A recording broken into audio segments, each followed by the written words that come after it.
Hello, I'm Ellie Dowding. And I'm Lee Coates. Together we are ESG Accord and the Accord Initiative. You're listening to Accord Talks, a podcast about sustainability, compliance, and advice processes supporting the financial advice sector. Okay, today we are here for the third episode in our four-part mini-series for Good Money Week. In this episode, we're focusing on delivering good client outcomes, exploring the regulations, and looking into what's available to support and help advisors turn client preferences and objectives into suitable, compliant investment strategies. Okay, it's another big subject and so important since we've had so many big regulatory changes with the SDR. So naturally, because it's a big subject, we've turned to a few more of our expert industry friends to share their viewpoints. We have a brilliant range of speakers again, 6 in fact, and pause for a second, please. I have to say, I'm loving having podcast guests. Not only I think it's super interesting getting out there and talking Great. to everyone. Yeah, I hope that it's super useful and interesting for everyone in the distribution chain. That's from advisors right through to the product manufacturers, aiming for the end-to-end view, I suppose. Yep, agree. Love the guests. It is what we are all about at ESG Accord after all. Industry engagement on compliance and practical information sharing. We need the whole chain to be involved. Yeah, I agree. I love that. Okay. So before I drift off in thought about market participation and compliance, Oh no, let's not go there today. we had better dive straight in with today's first guest, the first of 6. So it's another busy one. We are starting with Louisa Chender, who is technical specialist for sustainable finance policy in the Sustainable Finance Division at the FCA.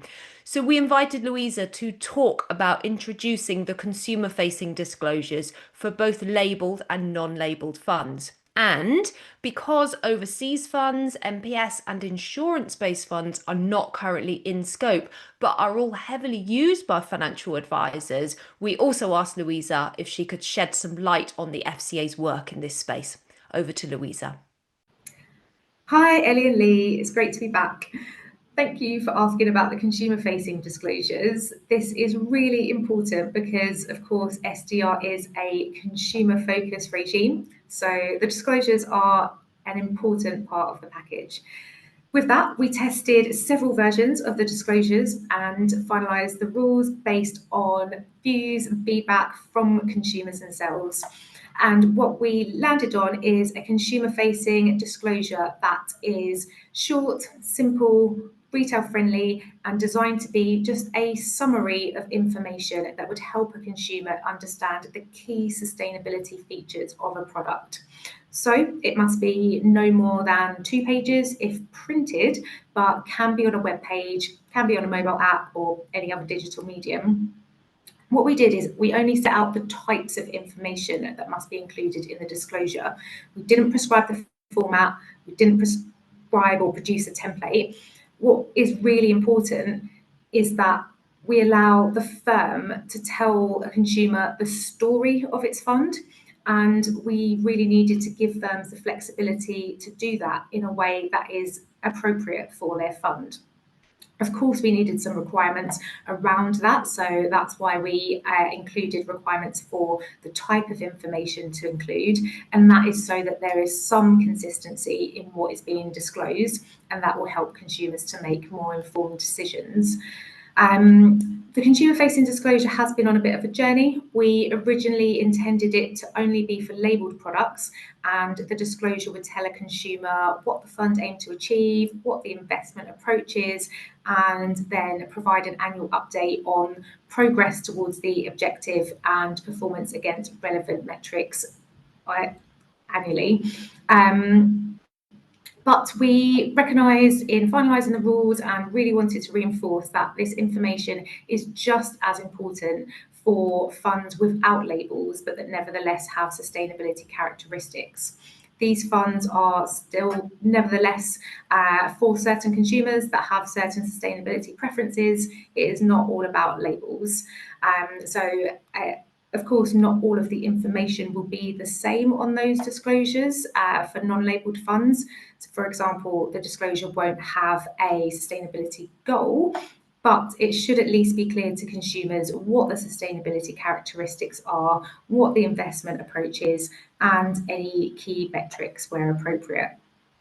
We did also test whether consumers would find it helpful to see an explicit statement to clarify that a product doesn't have a label and why. And we found that consumers did indeed find that statement and explanation of why a fund doesn't have a label to be helpful. So that's why we landed on those requirements for non-labelled funds as well. And keep on referring to these as consumer-facing disclosures. They are indeed aimed at consumers, but we expect the information to be really helpful for advisors too, given the short nature, the simple nature, the summary, and also having those consistent types of information on each disclosure so that you can make better informed recommendations to your clients and navigate the landscape more easily. I'm glad you've also asked about products that are not in scope. The overall aim of the regime is for consumers to be able to trust the investment market, and we started with rules for UK funds, but we've always had a view to expand the regime over time. The Treasury, HM Treasury, are responsible for market access and will need to consult on extending SDR to funds in the overseas funds regime. We don't actually have any updates about when that consultation might be expected, but that's our intention for overseas funds. You may be aware that we issued a consultation on extended SDR to portfolio management. We received a lot of positive feedback about extending the regime, but we also received helpful feedback about practical considerations. And much of that feedback was around the timing of introducing the requirements. Firms wanted the regime for UK funds to bed in and also wanted greater clarity on the extension of SDR to overseas funds, as I've just mentioned first. So that's why we took a decision earlier this year to wait before finalising those rules. So they are on pause for now, they've not stopped, and in the meantime we are prioritising the model portfolio services review that will take place later this year. And lastly, with regards to any other types of funds, they would be a longer term consideration, as we want to ensure that we take the right steps and take into account the wider landscape to ensure the right rules and implementation measures are in place at the right time. Thanks so much to Louisa for joining us again today. We say it every time, but it is so important to start with the regulatory viewpoint. Now, amongst many very good points made, I think Louisa's point about the disclosures not being just about labels is so important and needs to be hammered home. The disclosures are about giving all customers clarity on what a fund does and doesn't do. This is critical in helping advisors to meet client preferences and objectives. Yeah, I really liked her emphasis that the consumer-facing disclosure is short, simple, and retail friendly. So that's exactly what advisors need when seeking to match the preferences and explaining things to clients. I mean, apart from somebody who is in technical compliance Like and you. and research minded, who would want to wade through a 30-page legal prospectus? Yep, agree. And a reminder that non-labelled funds still need disclosures is vital. It means advisors should not be narrowing the research pool to labelled products for sustainability in order to meet a client's preferences. They may need to review unlabelled products as well, depending on what preferences have been identified. Great job to the FCA for bringing in the disclosures. Yeah, it was also great to have some commentary about overseas and MPS as the next steps for the FCA. Advisors need to know that the scope will widen. So now is the time to bed in good processes. Yep. Now, conscious of time, let's move on to our other guests. Now, all our remaining guests today can be categorized as product providers and manufacturers. So, in light of us focusing this podcast on delivering good client outcomes, we ask all of the guests to comment on the work that they've been doing to produce the sustainability disclosures. We also asked about any feedback they've received on their work. Okay, so let's start with Seb Bilo. Seb is Managing Director at Web, who is now part of Foresight Group. Over to Seb.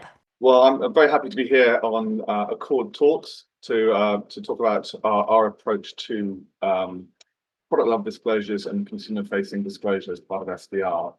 So I think our approach has really been to really embrace this as an opportunity to provide content and material that we hope is really engaging and gets clients really excited. We think, sustainability investors want to know what they're invested in, how their money is having an impact and making a difference.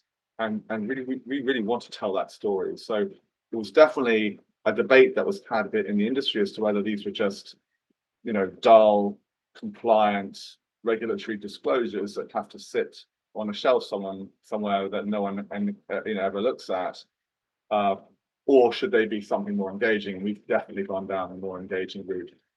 So with the consumer-facing disclosure, we worked with ESG Accord, which was really helpful in terms of helping us make sure that we were addressing all the issues that need to be addressed. And we had a similar process for our product level disclosure, which is our impact report. We think we were the first fund to produce a product level disclosure. So it's really important, of course, that these do tick all the boxes from a compliance point of view. But really, that's the start. And the focus from then on is really on making this material lively, engaging, telling a story, making it accessible. I think, so far the feedback has been pretty good. I mean, we've produced our consumer-facing disclosure pretty quickly after we started using the label, which was in September last year, and the feedback has been positive about that. As a way of kind of quickly understanding what the fund is seeking to do. And the product level disclosure, which was the impact report, which we published in June, also really good feedback, lots of downloads. This year we really worked hard to tell a story with the report, what happened with the fund in 2024, and use the data to support that story, rather than seeing the report as just a repository of data. But we do recognize that different clients have different needs, and there are some clients who just really want the stories, and others who want to see the investment process and all the data that sits behind our work. And so we're able to provide that as well, but in formats that make it accessible to the different kinds of audiences. So in a way, the consumer-facing disclosure and the impact report, product level report, are really just the start. It's the kind of entry point, and then clients can explore the different the detail if they want to beyond that. But it is still early days. We haven't even been doing this for a year, so there's definitely places that we can improve, and we're looking forward to hearing from clients and others as to how we can make it even better going forward. Thanks so much to Seb for joining us. I love how Seb is always so articulate and technically focused on the subject. So we loved working with Web on their consumer-facing disclosures. So thanks to Seb to the shout out there. I have to say that I think he's absolutely right in saying that the disclosures shouldn't be dull compliance documents. They should be engaging. So it's not an easy job to balance the technical regulatory requirements for the consumer-facing disclosure and make it engaging. Yes, it definitely needs to be more about telling a story than just dumping data in line with source book reference points. Stories are so important for advisors because stories are what clients remember. Yeah, and the fact that they've already had positive feedback and downloads shows that clients do want this information. It's really great to hear. Exactly. I think advisors listening may very well take that as a learning point. Use disclosures as conversation tools, not filing cabinet fodder. Okay, ready for our next guest? Yeah, definitely. Okay, so next up we have Antoine Praderol, who is Chief Investment Officer at our friends Green Angel Investors. I love their work. Let's hear from Antoine. Hi, Lee and Ellie, and thank you very much for having me on Accord Talk today. That's very exciting. So you were asking me what kind of work we've been doing to produce consumer-facing disclosures and also the more detailed product disclosures. Well, the way I would start is by saying we are And we've always been a climate impact investor at Green Angel Ventures. So it's only natural that our climate change fund carries the sustainability impact label. And so back in the summer of 2024, with your extremely valuable help, actually, we've produced these, consumer-facing disclosure and also a whole new sustainability section for our investment memorandum for the fund. So the first thing that we did was to make sure that we were clear on the fund's sustainability objective. The fund strategy is about generating both financial returns and a positive climate impact. It's always been the case. And we invest in companies that are able to make a product or deliver a service in a zero carbon way. So for most of our investments, all of our investments, each unit sale of the company's product or service will generate a measurable reduction in greenhouse gas concentrations when the companies grow and scale. So that is the fund's sustainability objective. It's simple enough, right? Is to make this a measurable reduction in greenhouse gas concentrations. Now, the second thing was about KPIs. And given the fund's focus, that was quite simple too. I mean, our main KPI is the number of tons or of carbon dioxide equivalent avoided or removed thanks to the activity of the fund's portfolio companies. And such a simple KPI, in our view, is really great because it's easy to explain. And also it can be aggregated across the portfolio of companies, which is really useful for reporting. The third thing, which I think quite important, is on our manager contribution. That's a key element of the sustainability impact label. And for the thing to keep in mind is for our companies, the companies that we invest in, the investment that we bring into them is additional. So it's catalytic funding. If we were not investing in them, they would not be able to develop at the same pace or in the same way, and they would not make the same impact. So we, as investors, make a difference to their growth, to their impact journey, and that's a big part of our manager's contribution from an SDR perspective. So I mean, to conclude, producing these key documents for the fund essentially has forced us to formalize our processes, our selection criteria, our KPIs, our reporting, but it has not changed what we do fundamentally. So now, I mean, you've also asked me about feedback. What have we heard from our customers, advisors, and also internally from our own teams? So that's a really interesting question. I mean, starting with consumers, investors in our fund have always been looking for both financial returns and a positive environmental impact. And so, of course, they ask us how we pick our investments, etc. But that's not new. So it's not linked to SDR or to our new disclosures, to be completely honest. Now, for advisors, it's been very different. The fund carrying the label has really helped us to distribute it via IFAs. A number of them have come to us specifically because they were looking for a label fund, and the feedback on our disclosures has been positive. I mean, we've not been told by anyone, what you're doing is not good enough in terms of our needs and sense of sustainability. That's not being the case at all.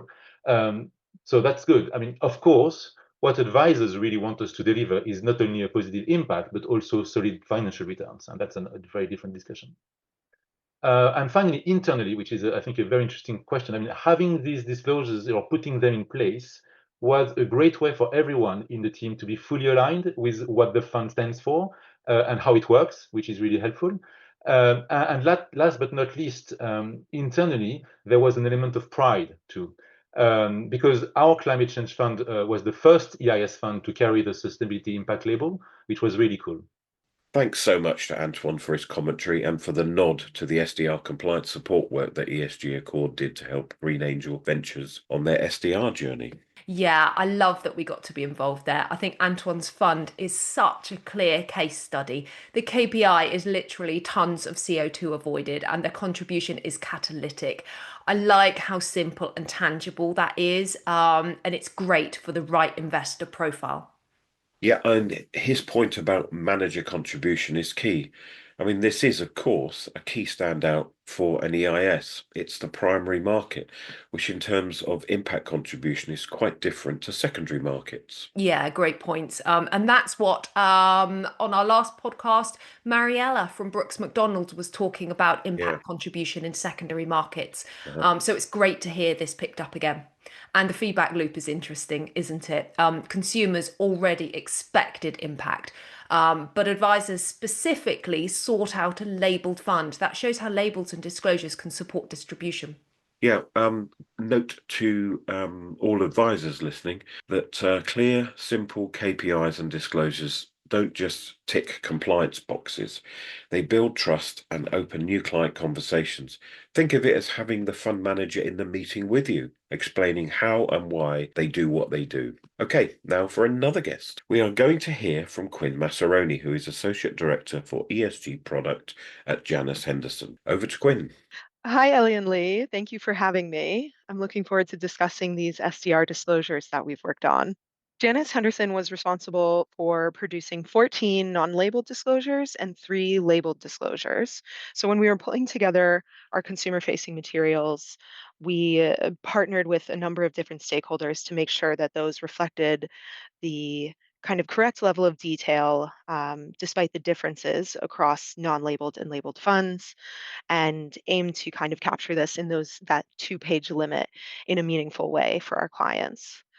We partnered first with external counsel who were able to offer us a strong view across different firms and across the industry. And they kind of had that expertise that they were able to collate a number of different inputs and provide advice for the best outcome on these disclosures. And then we took that feedback internally and we worked with our partners in our legal team, our compliance team. Um, we were supported by our branding team as well. And then, of course, needed to work really closely with our central responsibility team and the investment desk to make sure that we were reflecting our ESG criteria in a way that was thorough while still staying within the constraints provided by the regulator. One of the main challenges you can maybe assume based on what I've mentioned so far, is that the 2-page limit did present a bit of a challenge, in particular for our labeled funds, but in some cases for a few of our non-labeled funds, which had a bit more detail that needed to be reflected. So we had to work diligently on staying within the 2-page limit and still capturing the nuances of our sustainable themes where they were applied and the myriad of criteria that the funds were leveraging. We do think that the 2-page kind of constraint had a lot of purpose. The consumer-facing disclosure is a really client-friendly document, and I think the page limit is one of the kind of key aspects contributing to that. But it was one of the parameters that we really needed to be intentional about how we captured detail and reflected it back in a meaningful way to provide a clear transparency about our commitments and ensure that clients could gain a clear understanding of what was being implemented without taking shortcuts based exclusively on a page limit, which you would never want to do. Limit detail for the sake of document formatting. We also know that the industry has had a lot of discussions about aligning the SDR disclosures with TCFD disclosures, so kind of marrying up or synchronizing where possible the 2 required disclosures here in the UK.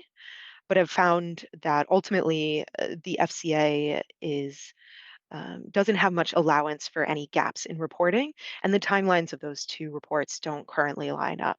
So this is a space we're kind of watching, seeing if there is going to be an adjustment to allow more synchronicity between those 2 reports and maybe ease some of the operational requirements by marrying them up in a more effective way. So that's something we are watching and kind of interested to see how it plays out. We've found that client feedback is generally positive. There isn't specific client feedback on the content of the reports per se, but that clients are happy to have a resource and they clearly understand what they can ask for. They can request the consumer-facing disclosure. It gives them a succinct piece of information, which they can then take back and review more thoroughly. So ultimately, it's serving its purpose. It's an easy deliverable to clients, and they know what they're asking for now, whereas before they would be needing to go through a number of different resources, prospectus documents, maybe investment principles, et cetera. So it does create efficiency in terms of client communication, ease of access, and ultimately readability, transparency on the ESG commitments that they need to know about. We've also found that some clients have asked for the report for the purposes of investigation in preparation for what they might need to be producing. And this is in particular something that we see from MPSs who are wondering what they might need to produce if the SDR was to be extended to them. And one of the last things that we are thinking about now and working towards now is developing our periodic report or our annual report. So those are in development currently for us, and we're really applying a lot of the same approach, working with our external counsel and working with a coalition of internal teams to develop those reports. We are looking forward to providing a little bit more detail in those materials where we have a little bit more flexibility and the ability to do that. So we'll be able to expand a little bit on how we've aligned with themes in our labeled and sustainable funds, and be a bit more specific about how the criteria are applied to the fund. So we think that ultimately the periodic report will complement the consumer-facing disclosure really well. And so we'll go through the development process on the periodic report with that intention of providing a strong complement to the consumer-facing disclosure that's already in place. Thanks to Quinn for that. So glad that she could join us. Yeah, agree. I always love Quinn's attention to detail. She's very methodical. And well done to Quinn and the whole Janus Henderson team, actually. 14 non-labeled disclosures and Wow. 3 labeled disclosures is no mean feat. I just love how Quinn reminded us how much work goes into keeping the disclosures within that 2-page limit as well. Yes, having a page limit really matters because it forces clarity. The FCA tested consumer understanding and came up with a 2-page limit for a reason. It was great to hear how much work is going into the preparations at Janus Henderson for their ongoing disclosures now the labels are a year or so in. These will provide such information for advisors matching preferences and objectives to suitable outcomes, as well as for annual review meetings. Yeah, and the bit about aligning SDR disclosures with TCFD reporting was a good reminder as well. There's overlap, but of course, timing and rules don't quite yet line up. Yeah, wish they did. Advisors should know that while the industry wrestles with templates, the benefit for advisors and clients is clear. Disclosures are now much quicker to use. That's a huge step forward in transparency. Yeah, I completely agree. Okay, so moving on. Looking forward to this one. Our next guest is Lindsay Smart. Lindsay is Head of Sustainability at Triple Point. Over to Lindsay. Hi Lee, hi Ellie. I'm delighted to be here with you for Accord Talks during Good Money Week. For us at Triple Point, the journey to respond to the new Sustainable Disclosure Regulation really began with education. And I'll be honest, that started with me. I spent time in discussions, webinars, and workshops to really understand the purpose of the regulation, the requirements, and how best we could apply it to our very specific set of products. From there, I had to bring the business along with me. So implementing a response to a new regulation like this is never a solo effort. It's very much a cross-functional endeavour. So we set up a working group and then began a detailed analysis of how the SDR would apply to our product range. And that range is far from typical. So we manage AIFs, self-managed AIFs, closed products. We even had some that were in the process of being wound down at that time. Really not the standard listed equity or bond funds. And that complexity meant mapping the regulation onto our business was anything but straightforward. And we leaned heavily on external advisors, though even they couldn't always provide complete certainty for some of the aspects. But once we had that mapping in place and we were fully clear on the products that were in scope, we could move into the assessment phase. And this is where we really drew on the expertise of yourselves, of ESG Accord, to help us interpret our in-scope products and their activities really within the spirit of the rule of we didn't want to just think about the sole regulation. We wanted to approach this within the spirit of what the FCA were trying to achieve. And the outcome for us was a small number of products received labels, while a larger number required the disclosures. And the consumer-facing disclosures really gave an opportunity to detail the sustainability approach we take. And that's an approach that we believe genuinely goes beyond ESG integration, which we knew that the FCA did not require disclosure on. So once we had completed this assessment phase, we were able to move on to implementation. We prepared the new disclosures, which, given there was no template to lean on, did make it quite difficult. Then we updated where we had other little elements of our documentation that we wanted to tighten or adjust. And then we went through review process, sign-off process, FCA notification, and then publishing our disclosures. And we rounded out that process with internal training, particularly for our sales team, so that they could feel confident explaining the new documents, knowing that they existed, knowing when to share them, and really supporting our IFA community should they have questions or be asking for the disclosures. And interestingly, the level of inbound questions so far has been very low, but we do continue to monitor the engagement closely.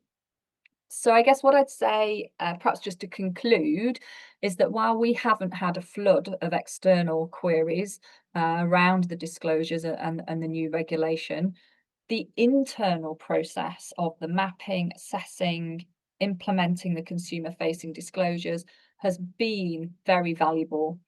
It has sharpened how we talk about sustainability in our products. It's improved the precision of our language and ultimately has actually made us more confident in communicating our approach. And I think that, for me, is a real positive outcome of the SDR journey at Triple Point. Thanks so much to Lindsay for joining us, and of course for her kind comments about the work we did to support Triple Point's SDR journey. What I loved about Lindsay's commentary today was that she was so straightforward about her approach to the complexity of mapping SDR onto those non-standard products like alternative investment funds. That's not an easy job. And personally, I think it's been handled brilliantly by the Triple Point team. Yeah, and I really liked her honesty that even external advisors couldn't always give complete answers. Now, the SDR has forced many firms to question their sustainability intentions. And while this may be highly challenging at outset for firms, what it does do is drive clarity. Again, great for advisors working to match products to client preferences. Agree. And her point about training sales teams was brilliant. I'll start on about market participation again in a Here we minute. go. So it's so important that the whole distribution chain links up. This isn't just SDR, it's the backbone of Consumer Duty and good client outcomes. Exactly. So for all the advisors that are listening, make sure your teams feel confident using these documents in client conversations. It's not enough just to have them on file. All right, moving on. We've got Ben Constable Maxwell as our final guest today. Ben is Head of Impact Investing at M&G Investments. Over to Ben.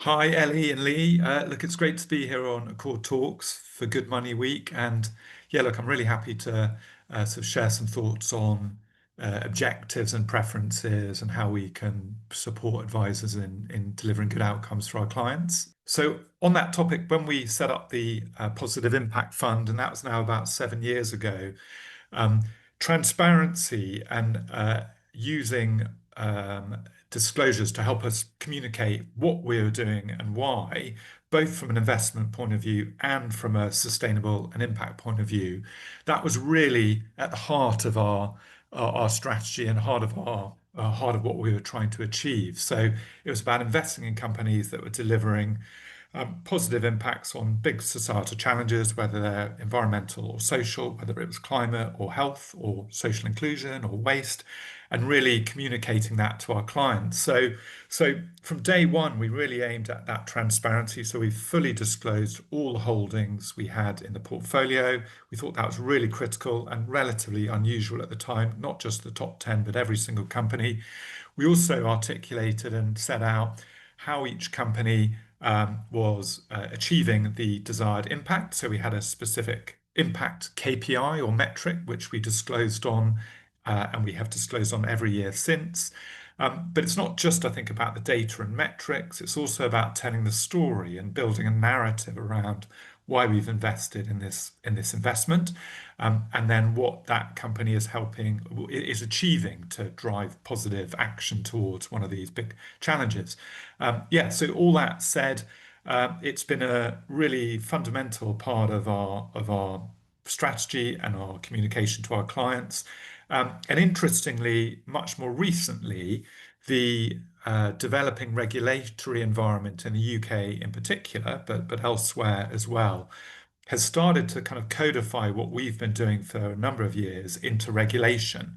And so the SDR, the Sustainable Disclosure Requirements, has really got transparency and communication and clarity at its center, and it's a very client-centric piece of regulation, and it's really putting the onus on us as the asset manager to help our clients understand clearly how we're investing, why, and then what our investments are achieving on the sustainable and impact side. And I think a really critical aspect as well is our role as a as a fund provider to our advisors, and then through them to their clients. So it's really an important role we think we have to play through our reporting and our disclosures to help our advisors that we work with have a better dialogue, have a better communication, and help their clients understand the strategies that they're advising on. So that aspect, the facilitating a better dialogue between our advisors and the underlying client, that's really also a critical part of the whole approach. And so, for example, one part of that is the CFD, the consumer-facing disclosure document, which is a punchy summary of what's a pretty lengthy prospectus document, which frankly not everyone is going to read, but it really distills all of that detail, all of that regulatory disclosure into a sort of 2-page document, which really gets to the heart of what we're delivering to our clients on the fund. And so, for example, it will set out the metrics that we're reporting on. For example, the amount of CO2 emissions that the companies in the fund have helped to avoid, or the number of patients that have been treated via the company's healthcare, by the fund's healthcare companies, et cetera, et cetera. So that's, I think, an example and a really helpful document that has been encouraged by the regulation, but actually really, again, helps that dialogue with the advisor and the client, but also gives a better outcome, we think, to the client themselves. Okay, thanks so much to Ben for taking the time to record this commentary. I loved meeting with Ben for the recording. There's really great work being done at M&G on the impact side. For this recording, I loved how he gave us a great historical perspective. They've been disclosing holdings in impact metrics long before SDR. Yes, and that's the spirit of it, isn't it? SDR is essentially codifying good practice. Great to hear a positive story, and I liked his point that disclosures aren't just about compliance. They're about supporting advisors to have better conversations with clients, and we're back to that narrative once again. Yeah, it's so perfect. This loops back to our theme today, doesn't it? Good outcomes come from clear objectives, preferences, and communication. So disclosures should enable that dialogue, not sit in a drawer. Okay, shall we quickly sum up? It's been another long one, hasn't it? Sure. Okay, a few things stand out for me. Disclosures are for all sustainability funds, labelled and unlabelled. And the 2-page consumer-facing format forces clarity and helps advisors explain fund strategies.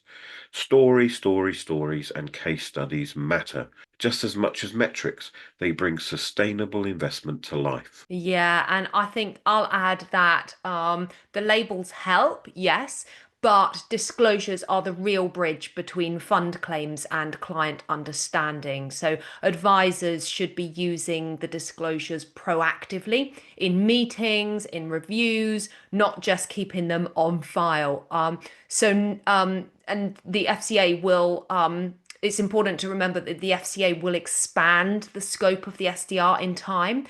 So it's very important to get the process in place now. So that wraps it up. Thank you so much to Louisa, Seb, Antoine, Quinn, Lindsay, and Ben for taking the time to join us. We hope you'll take a look at the free-to-access solutions and courses offered on the Accord Initiative website. They've been designed and built to support advisors in helping clients to make informed choices about their investment preferences and objectives. It's the start of a good outcome process. And don't forget to subscribe to Accord Talks and follow us so you never miss an episode. We'd also love to hear your thoughts and any questions you may have about matching client preferences and objectives to investment outcomes. Please drop us a message via our website or LinkedIn. We'd really love to hear from you. Yeah, thanks so much for joining us for Accord Talks, and thanks again to our Accord Initiative partners who make it possible for us to spend time producing these podcasts for you. We've loved it. We hope that you have too. See you again tomorrow for the fourth and final of our mini series for Good Money Week. We look forward to seeing you then.